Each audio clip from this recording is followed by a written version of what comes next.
ഇല്ലാത്ത ദിവസം, ചന്ദ്രൻ കാണാൻ പറ്റാത്ത ദിവസം. പക്ഷെ നാളെ വൈകുന്നേരം മകര് സൂര്യൻ അസ്തമിച്ച് കഴിഞ്ഞാൽ ചന്ദ്രനെ കാണാൻ കഴിയും.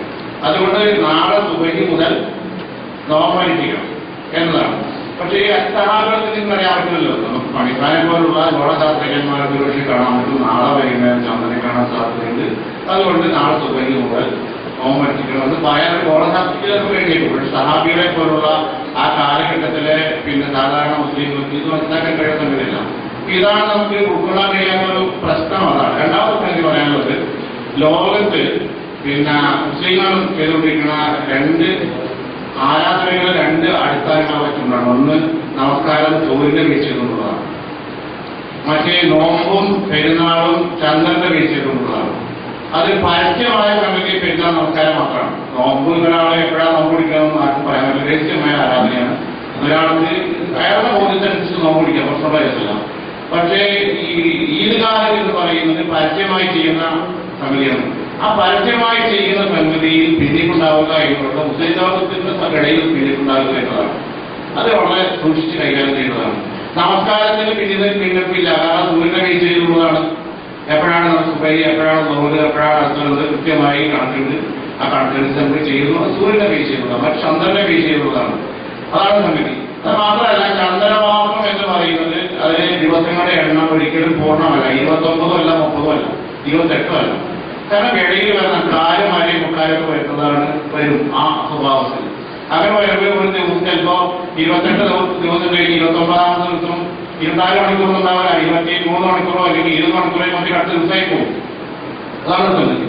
പിന്നെ നമ്മളത് ഈ ഇവിടെ പറഞ്ഞല്ലോ ചന്ദ്രക്കല എന്ന് പറയുന്നത് 1-ാം ദിവസത്തിന്റെ ഏതാണ് എന്ന് പറഞ്ഞു. അത് തന്നെയാണ് മുസ്ലിം ലോകത്ത് പറഞ്ഞിട്ടുള്ളത്. നാളെ മഗ്‌രിബിന് ശേഷം ചന്ദ്രൻ കാണാൻ സാധ്യതയുണ്ട്. അതുകൊണ്ട് നാളെ മഗ്‌രിബ് മുതൽ ദിവസം ആരംഭിക്കും എന്നതാണ് ഇന്നത്തെ ലോകം മുസ്ലിം പണ്ഡിതന്മാർ പറയുന്നത്. നാളെ മഗ്‌രിബ് മുതൽ ഒന്നായി പിരിയണം. നാളെ സുബഹി മുതലല്ല. അതാണ് അങ്ങനെ പറയുന്നത്. നാളത്തെ ചന്ദ്രക്കല എന്ന് പറയുന്നത് ഒന്നിന് ചന്ദ്രക്കലയാണ് എന്ന് പറഞ്ഞാൽ മഗ്‌രിബ് മുതൽ 1-ാം ദിവസം ആരംഭിക്കും, സുബഹി മുതലല്ല.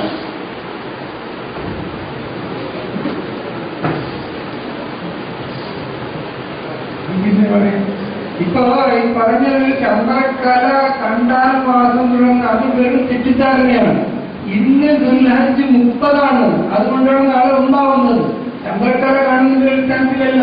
ഞങ്ങൾ എല്ലാ മാസവും നോക്കി വന്നാലേ ഇത് മനസ്സിലാവുള്ളൂ. ഇത് നോക്കാതെ മനസ്സിലാക്കാതെ നമ്മൾ എന്തെങ്കിലും സംസാരിച്ച അബദ്ധാണ്. അപ്പൊ നാളെ ഇന്നും 30 ആയതുകൊണ്ടാണ് നാളെ ഒന്നാവുന്നത്. അതേ സമയത്ത് ഇവിടെ ഗ്രഹണവും നടന്നു, മാസം അവസാനിച്ചു. മനസ്സിലാവുന്നുണ്ടോ? ആ ചന്ദ്രക്കല കാണുന്നതിന്റെ അടിസ്ഥാനത്തിലല്ല. ഒരു ഇത് പോലും നമുക്കൊരു ഹദീസ് പോലും ഇതുവരെ ആർക്കും കൊണ്ടുവരാൻ പറ്റിയിട്ടില്ല. റസൂൽ സഹാബത്തും ചന്ദ്രക്കല കണ്ടതിന് ശേഷമാണ് മാസം തുടങ്ങിയത് എന്നതിന് ഒറ്റ ഒരു ഹദീസ് ആർക്കും കൊണ്ടുവരാൻ പറ്റിയിട്ടില്ല. അങ്ങനെ ഹദീസ് ഉണ്ടെങ്കിൽ നിങ്ങൾ കൊണ്ടുവരും, നമുക്ക് പരിശോധിക്കാം, നോക്കാം. അപ്പൊ നമ്മുടെ തെറ്റിദ്ധാരണകളാണ് വിഷയത്തിൽ അധികം ഉള്ളത്. അപ്പൊ ദുൽഖഅദയുടെ ഒരു ദിവസം ഇവരെ ദുൽഹജ്ജില് കടത്തിയതുകൊണ്ടാണ് ഈ പ്രശ്നം വന്നത്. അതായത് ദുൽഖഅദ 29 ആയിരുന്നു, 29 ബുധനാണ്, വ്യാഴാഴ്ച ദുൽഹജ്ജ് 1 കണക്കുണ്ട്. കണക്ക് നമുക്ക് പരിശോധിക്കാം, പഠിക്കാം. അതിന് നമ്മൾ തയ്യാറാണ്. കുറച്ച് സമയം ചെലവഴിക്കണം. എന്നാൽ മാത്രമേ ശരിയാവുള്ളൂ. കുറെ ആളുകൾ പഠിച്ചെങ്കിൽ മാത്രമേ ഈ കാര്യം ജനങ്ങളിലേക്ക് എത്തിക്കാൻ പറ്റുള്ളൂ. ഈ പ്രസംഗങ്ങൾ കൊണ്ടോ എഴുത്തുകൾ കൊണ്ടോ മാത്രം ജനങ്ങളിലേക്ക് ഈ അറിവ് എത്തിക്കാൻ പറ്റില്ല. ഇപ്പൊ ചന്ദ്രനെ നോക്കിയിട്ടാണ് തീയതി തീരുമാനിക്കേണ്ടത് എന്ന് പറഞ്ഞു.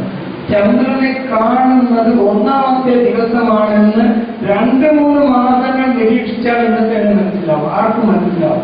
ചന്ദ്രക്കല ആദ്യമായിട്ട് കാണുന്നത് മാസത്തിന്റെ ആദ്യത്തെ ദിവസത്തിലാണ് എന്ന് പഴയ തഫ്സീറുകളെല്ലാം എഴുതിയിട്ടുണ്ട്. നിങ്ങൾ പറയുന്നത് മാസം കണ്ടാൽ അന്ന് വൈകുന്നേരം ദിവസത്തിലുണ്ട്. വൈകുന്നേരം എങ്ങനെയാണ് ദിവസത്തിലുള്ളത്? ഇപ്പൊ നമ്മൾ മകരി ദിവസത്തിൽ ഏത് ദിവസത്തിന്റെ മകരിഭാഗം? നാളത്തെ മകരിഭാഗമല്ല, ഇന്നത്തെ മകരിഭാഗം. ഇന്നോ നാളെ വരുന്ന ചോദ്യം അവിടെ വരുന്നുണ്ട്. അപ്പൊ ഇതിൽ നമ്മൾ ഈ ടെക്നിക്കലായിട്ട് പഠിച്ച് മനസ്സിലാക്കിയെങ്കിൽ മാത്രമേ ഇതിൽ നമുക്ക് ഒരു ശരിയായിട്ടുള്ള ഒരു ഇത് അറിവുണ്ടാക്കാൻ പറ്റുകയുള്ളൂ. അപ്പൊ അതുകൊണ്ട് നമ്മളിത് പഠിക്കാൻ തയ്യാറാകുക. അതിനായിട്ട് ക്ലാസുകൾ നിങ്ങളുടെ ഈ അന്തർ റൂമിൽ ഉണ്ടാകുകയാണെങ്കിൽ ഇത് ലോകത്തിന് തന്നെ ഒരു വലിയൊരു പ്രകാശം നേടുന്ന ഒരു കാര്യമായി തീരും എന്ന് ഞാൻ ആശിക്കുകയാണ്. അങ്ങനെ നമുക്ക് അനുഗ്രഹിച്ച് അങ്ങനെയുള്ളൊരു അവസരം ഉണ്ടാക്കി തീർക്കുമാറാകട്ടെ എന്ന് ഞാൻ പ്രാർത്ഥിക്കുകയാണ്.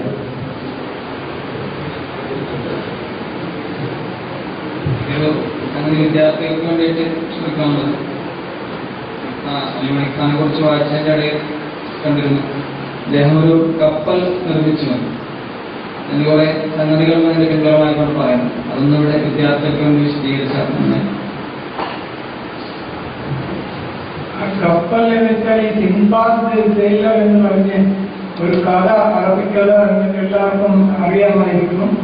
അതൊരു യൂറോപ്യൻ സാഹിബ് അദ്ദേഹം പറഞ്ഞത് അത് വെറും ഒരു കഥയല്ല, അതിന്റെ പിന്നിൽ കുറെ ചരിത്ര സംഭവങ്ങളുണ്ട്.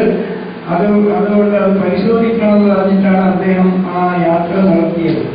എന്നിട്ട് സിംബാദിന്റെ അതേ യാത്ര, ആ കാലഘട്ടത്തിൽ കപ്പൽ ഉണ്ടാക്കിയ മാതിരി തന്നെ വെറും ആണിയില്ലാതെ വെറും കയറുകൊണ്ട് കെട്ടി ഉണ്ടാക്കിയിട്ടാണ് ആ യാത്ര അവർ നടത്തിയത്. അങ്ങനെ അവർ ചൈന വരെ എത്തുകയും അവിടെ എത്തിയതിനു ശേഷം കപ്പൽ രണ്ടാമത് മുന്നോട്ട് കൊണ്ടുവരികയും അവിടെ മസ്കറ്റിൽ അത് പ്രദർശനത്തിനായി എടുക്കുകയും ചെയ്തിട്ടുണ്ട്. ഇപ്പോഴും അത് അവിടെ തന്നെ ഉണ്ട്. അപ്പൊ ഇന്ത്യയിലെ അദ്ദേഹം ജിൻസ് എവറിനാണ് അദ്ദേഹത്തിന്റെ പേര്. അദ്ദേഹം താരതമ്യ പഠനം നടത്തിയിട്ട് അദ്ദേഹം പറയുകയാണ്, അറബികൾ ചൈനയിൽ എത്തിയിരുന്ന ഒരു കാലഘട്ടത്തിൽ ഇംഗ്ലീഷുകാർക്ക് ഇംഗ്ലീഷ് ചാനൽ ഒരു ഭാഗത്ത് നിന്ന് മറ്റു ഭാഗത്തേക്ക് പോകാൻ അറിയില്ലായിരുന്നു. താരതമ്യ പഠനമാണ്. ഇംഗ്ലീഷ് ചാനൽ നിങ്ങൾക്ക് അറിയാം, 25 മൈല മറ്റേ അതിന് വിസ്തീർണമുള്ളൂ. അതിന്റെ ഒരു ഭാഗത്ത് നിന്ന് ഒരു ബോട്ടിൽ മറ്റു ഭാഗത്തേക്ക് പോകാൻ അവർക്ക് അറിയില്ല. ആ കാലഘട്ടത്തിൽ അറബികൾ അറേബ്യയിൽ നിന്ന് ചൈനയിലേക്ക് എത്തിയെന്നാണ് അദ്ദേഹം തെളിയിച്ചത്. അപ്പോ ഇപ്പൊ നമുക്ക് എന്തായി, അത്രയും ഉയരത്തിലുള്ള അറബികൾ ഇപ്പോൾ ഇന്ത്യ ഇരിക്കുന്ന രാജ്യമായിട്ട് മാറിയിരിക്കുകയാണ്.